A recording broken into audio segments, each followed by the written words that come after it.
Kidney scam, liver scam, lung scam याबद्दल तुम्ही ऐकून असालच, पण कधी युटरस रिमूव्हल स्कॅम बद्दल ऐकलंय का? युटरस म्हणजे गर्भाशय. या स्कॅम मध्ये अगदी 20 आणि 25 असणाऱ्या मुलींची गर्भाशय काढून टाकली जातात. 20 वर्षाच्या वयोगटातल्या महिलांची सुद्धा गर्भाच्या पिशव्या काढलेल्या आहेत. का असं विचारताय?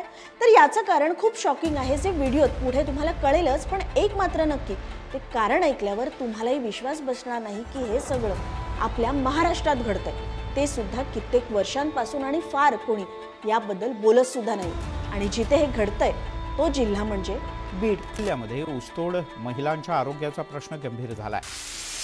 जून 2019 मध्ये सरकारकडूनच एक असा रिपोर्ट समोर आला की गेल्या 10 वर्षात तब्बल 13,000 स्त्रियांची गर्भाशय काढून टाकली गेली होती. हो, 13,000. आणि हा नक्कीच छोटा आकडा नाहीये. ही लता वाघमारे, ऊस तोडीचं काम करणारी एक बीड मधली मजूर. एका दिवसाची मजुरी फुकट जाऊ नये म्हणून प्रसूतीच्या दुसऱ्या-तिसऱ्या दिवशीच कामावर आली. बाळाला दूध पाजता यावं म्हणून बाळाला सुद्धा सोबत घेऊन आली आणि ऊस बांधणीला जाताना गवतात बाळाला झोपून गेली. पण काही वेळातच होत्याचं नव्हतं झालं आणि एक ट्रॅक्टर त्या बाळाच्या अंगावरून. पण फक्त आणि फक्त मजुरी मिळावी म्हणून सगळी दुःख गिळून दुसऱ्याच दिवशी लता पुन्हा कामावर हजर झाली. अशाही परिस्थितीत एका डॉक्टरने तिला जास्तीत जास्त वेळ काम करता यावं म्हणून गर्भाशय काढण्याचा सल्ला दिला आणि तिचंही गर्भाशय काढून टाकलं गेलं. ही घटना अंगावर काटा आणणारी आहे, पण ही मजबुरी बीड मधल्या फक्त एकट्या लताची नाहीये, तर बीडच्या असंख्य शेतमजूर स्त्रियांची आहे. आपल्या संसारासाठी सगळी दुःख, दुखणी खुपणी बाजूला ठेवून तिला रोज शेतात जाऊन राबणं महत्वाचं आहे. आणि याच गोष्टीत दडलंय गर्भाशयाच्या या स्कॅमचं डार्क ट्रूथ. महाराष्ट्र हा साखर उत्पादनाचा पॉवर हाऊस आहे आणि त्याचं कारण म्हणजे कोका कोला आणि पेप्सी या 2 सॉफ्ट ड्रिंक कंपन्या. अशा बड्या कंपन्यांकडून साखरेची ऑर्डर सुद्धा मोठ्या प्रमाणात मिळते. त्यामुळे महाराष्ट्रातला ऊस व्यवसाय हा जोरदार चालतोय आणि याच व्यवसायासाठी ऊसतोड मजुरांचा पुरवठा होतो बीड जिल्ह्यातून.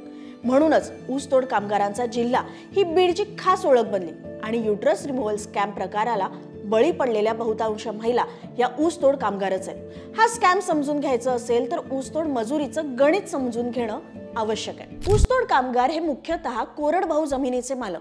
जमीन ही नावालाच, कारण त्यात शेती करून संसार करू शकत नाही, त्यातच शिक्षण सुद्धा नाही, डोक्यावर मोठं कर्ज. त्यामुळे नाईलाजाने घरातली प्रत्येक जण हा मजुरीच्या कामाला बांधला जातो.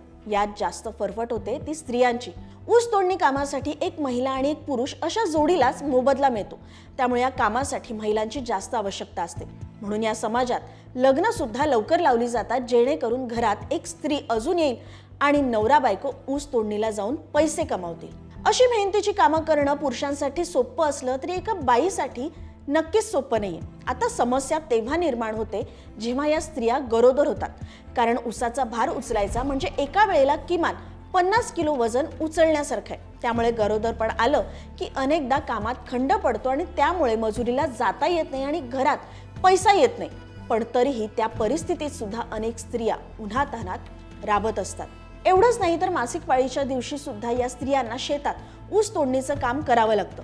आणि पाळीच्या वेळेस पोटात दुखणं, कंबर दुखणं वगैरे या गोष्टी तर आहेतच. आणि अशा वेळी पाळीचा कपडा बदलणं, तो धुणं या गोष्टी त्यांना जमत नाही. त्याच्यातच इन्फेक्शनमुळे वाईट डिस्चार्ज होणं, ओव्हरीला सूज येणं, त्यामुळे पोटात दुखणं, ओटी पोटात दुखणं या सगळ्या गोष्टी होणं खूप साहजिक आहे. बऱ्याचदा बायकांना होणारं वजायनल इन्फेक्शन किंवा ओव्हरीला होणारं इन्फेक्शन हे अस्वच्छतेमुळे होतं. म्हणजे सॅनिटरी पॅड परवडत नाही म्हणून जुन्या साडीचा कपडाच पॅड म्हणून पिरियडच्या वेळेस वापरला जातो.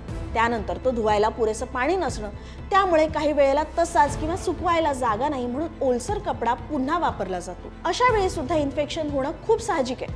पण हे सगळं कशामुळे होतं हे माहीत नसल्याने त्या अशिक्षित बिचाऱ्या बायका घाबरून डॉक्टरकडे जातात. आणि डॉक्टर त्यांना सांगतात काय, तर तुम्हाला गर्भाशयाचा कॅन्सर झालाय आणि यावर उपाय सांगितला जातो गर्भाशय काढून टाकण्याचा. तुला कॅन्सर होते, पिशू काढून टाका, तसंच त्यांनी म्हणले मला. यामुळे ना मासिक पाळीचं दुखणं येईल ना कसला आजार येईल अशा थापा हे डॉक्टर मारतात. तुम्हाला विश्वास बसणार नाही, पण गर्भाशय काढल्यावरच काम होतं असा अनेक ऊसतोड महिला मजुरांचा समज आहे. या सगळ्या स्कॅम मध्ये अजून एका व्यक्तीचा मोठा रोल असतो. ती व्यक्ती म्हणजे ऊस तोडणीचं कंत्राट घेणारा मुकादम. डॉक्टर आणि मुकादम यांचं साटोलोटं असतं असाही आरोप अनेकदा केला जातो. जर या स्त्रिया कामाला आल्याच नाहीत तर मग वेळेत काम पूर्ण होणार नाही आणि आपल्याला कंत्राटाचे पैसे मिळणार नाहीत, ही या मुकादमाला भीती. म्हणूनच आई होणं म्हणजे सुख नाही तर अडचणीचं आहे असं हे मुकादम त्यांना भासवतात आणि आपल्या ओळखीचा डॉक्टर आहे तो हे ऑपरेशन स्वस्तात करून देईल असं सांगतात. अशा पद्धतीने या स्त्रिया या जाळ्यात ओढल्या जातात. काहींच्या तर वयाच्या 20व्या-25व्या वर्षीच गर्भाची पिशवी काढलेली आहे. त्याही तयार होतात कारण गर्भपिशवी नाही म्हणजे पिरियड्स येणार नाहीत आणि त्यामुळे ऊसाच्या शेतात काम करायला सुद्धा व्यत्यय येणार नाही असा त्यांचा हिशोब असतो. कधी कधी काही स्त्रिया यासाठी तयार होत नाहीत, त्यापेक्षा आरामासाठी कामापासून काही दिवस सुट्टी मागतात. पण अशा वेळी मुकादम त्याने आगाऊ दिलेले पैसे कर्ज वसुली करण्याची धमकी देतो. पण याखेरीज एखादा दिवस जरी सुट्टी घ्यायची म्हटलं तरी त्यांची दिवसाची मजुरी तर जातेच, सोबत त्यांच्या ठेकेदाराकडून त्यांना अजून एका दिवसाची मजुरी कापण्याची सुद्धा धमकी दिली जाते. या कुटुंबांसाठी एका दिवसाची मजुरी चुकवणं म्हणजे एका दिवसाची संपूर्ण कुटुंबाची भाजी भाकर चुकवण्यासारखं असतं. कारण ऊसाची लागवड ही फक्त 5-6 महिन्यांची असते आणि त्याच काळात त्यांना वर्षभरासाठी शक्य तेवढं कमवायचं असतं. त्यामुळे बाळंतीण बाई सुद्धा प्रसूतीच्या 3-4 दिवशीच कामाला येते आणि ऊस बांधणीचं काम करते. पण हाच सगळा त्रास वाचावा म्हणून नाईलाजाने घरच्यांच्या दबावाखाली सुद्धा अनेक स्त्रियांनी आपले गर्भाशय गमावली आहेत. मुळात गर्भाशय काढणं ही नक्कीच कोणत्या स्त्रीसाठी सोपी प्रक्रिया नाहीये. डॉक्टरांच्या देखरेखीखाली होणारी ही एक शस्त्रक्रिया आहे जी अत्यंत गरज असेल तरच केली जाते. याला वैद्यकीय भाषेत हिस्टेक्टॉमी असं म्हणतात. पण बीड सारख्या ग्रामीण भागात सर्रास लोकल डॉक्टर याचं ऑपरेशन करतात त्या बाईच्या जीवाची पर्वा न करता. याशिवाय गर्भपिशवी काढून टाकल्याने तिच्यात प्रचंड प्रमाणात हार्मोनल इम्बॅलन्स सुद्धा होतो. त्यामुळे होणारी चिडचिड, झोप न येणं, अंग दुखणं, थकवा अशा सगळाच मानसिक आणि शारीरिक त्रास तिला होऊ लागतो. अशीच 35 वर्षांची शीला वाघमारे हिचीही 2008 मध्ये जेव्हा ती 20 वर्षांची होती तेव्हा तिची गर्भपिशवी काढून टाकण्यात आली. त्यानंतर तिचा त्रास कमी न होता अजून वाढला. सतत कंबर दुखणे, गुडघे दुखणे, थकवा येणे, मुलांवर कारणाशिवाय चिडचिड करणं असा त्रास सुरू झाला. म्हणजे पाळीचा जो 5-6 दिवस त्रास व्हायचा तो आता रोज होतोय. आधी ती आणि तिचा नवरा एका दिवसात 2 टन ऊसतोडीचं काम करायचे, ते आता फक्त 1 टन करू शकतात. कारण शीला आता पूर्वीसारखी वजन उचलू शकत नाही, थकव्यामुळे पटापट काम करू शकत नाही. काम कमी झालं त्यामुळे मजुरीही कमी झाली. त्या व्यतिरिक्त महिन्याला डॉक्टरचा लागणारा खर्च वेगळा. शिवाय ऑपरेशनसाठी आणि घराच्या दुरुस्तीसाठी मुकादमाकडून आगाऊ 50,000 रुपये वार्षिक 30% व्याजाने घेतले होते. आणि आता त्या दोघांना मिळून 6 महिन्यात फक्त 50,000 ते 70,000 रुपये मजुरी मिळते.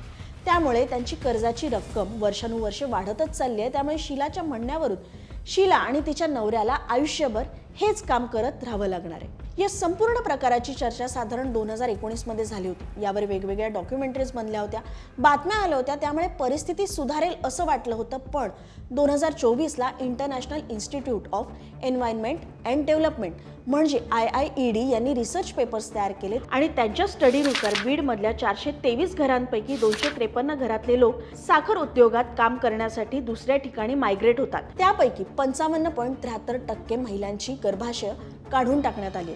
हा रिसर्च करताना त्यांनी बऱ्याच बायकांची मुलाखत घेतली.